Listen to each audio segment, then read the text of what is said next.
Hello friends, કેમ છો? Welcome to my channel.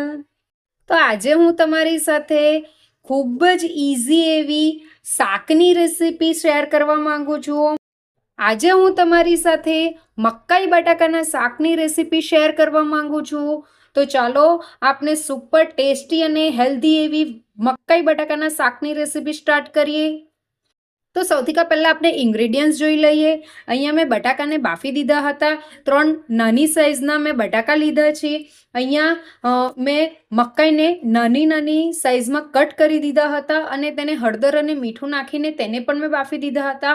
આદુ અને લસણની પેસ્ટ લીધી છે 1 ચમચી. ટામેટાને મેં અહીંયા ગ્રાઇન્ડ કરી દીધા છે. મીડિયમ સાઇઝના 4 ટામેટા મેં લીધેલા હતા અને એક કાંદાની મેં ગ્રેવી કરી દીધી છે. તો તમે જોઈ શકો છો. ચાલો આપણે હવે શાક બનાવવાનું સ્ટાર્ટ કરીએ. તો અહીંયા મેં પેણી લઈ લીધી છે. પેણીની અંદર હું 3 ટેબલ સ્પૂન જેટલું તેલ એડ કરું છું.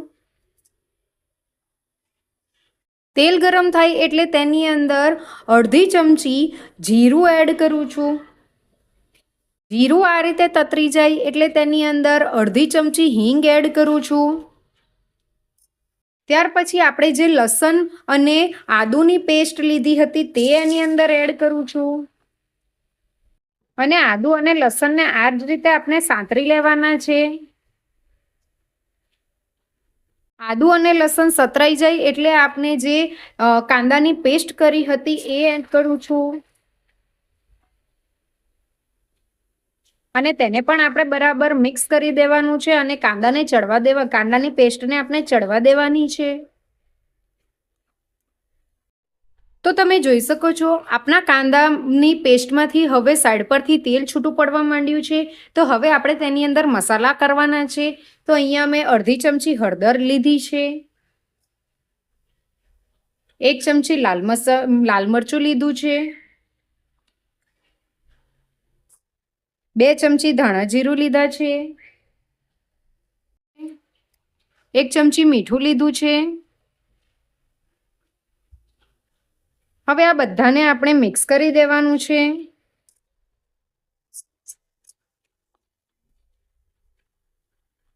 એક ચમચી ગરમ મસાલો લીધો છે અને તેને પણ આપણે મિક્સ કરી દેવાનો છે અને 2 મિનિટ માટે આપણે મસાલાને સાંતળી લેવાના છે. તો તમે જોઈ શકો છો આપણા મસાલામાંથી પણ સાઈડ પરથી તેલ છૂટું પડવા માંડ્યું છે. તો હવે આપણે જે ટામેટાની ગ્રેવી કરી હતી એ ટામેટાની ગ્રેવી આની અંદર હું એડ કરું છું અને તેને પણ આપણે મિક્સ કરી દેવાનું છે અને ગ્રેવીને આપણે ચડવા દેવાની છે જ્યાર સુધી સાઈડ પરથી તેલ છૂટું નહીં પડી જાય. ગ્રેવીને તમે ઢાંકીને પણ કરી શકો છો. હું અહીંયા ઢાંકીને ગ્રેવી ચડવા દઉં છું.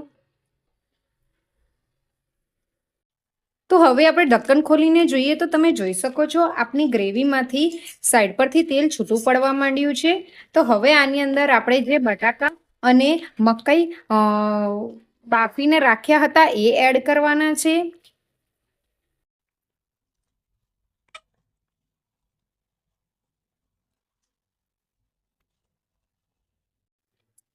હવે આ બધાને આપણે બરાબર મિક્સ કરી દેવાનું છે.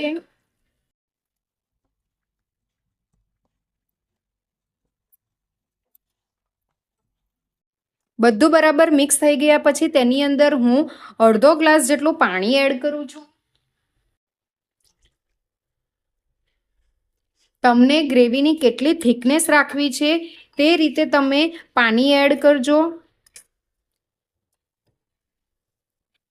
હવે આને 2 મિનિટ સુધી આ રીતે ચડવા દેવાનું છે જેથી બધા મસાલા મિક્સ થઈ જાય અને ઢાંકીને હું 2 મિનિટ માટે થવા દઈશ. તો હવે ઢક્કન ખોલીને જોઈએ તો હવે આપણું શાક થઈ ગયું છે. તમે જોઈ શકો છો. હવે આની અંદર કોથમીર એડ કરું છું અને તેને પણ મિક્સ કરી દઉં છું. તો હવે આ આપણું શાક રેડી થઈ ગયું છે. તો હવે હું એને સર્વિંગ પ્લેટમાં કાઢી લઉં છું.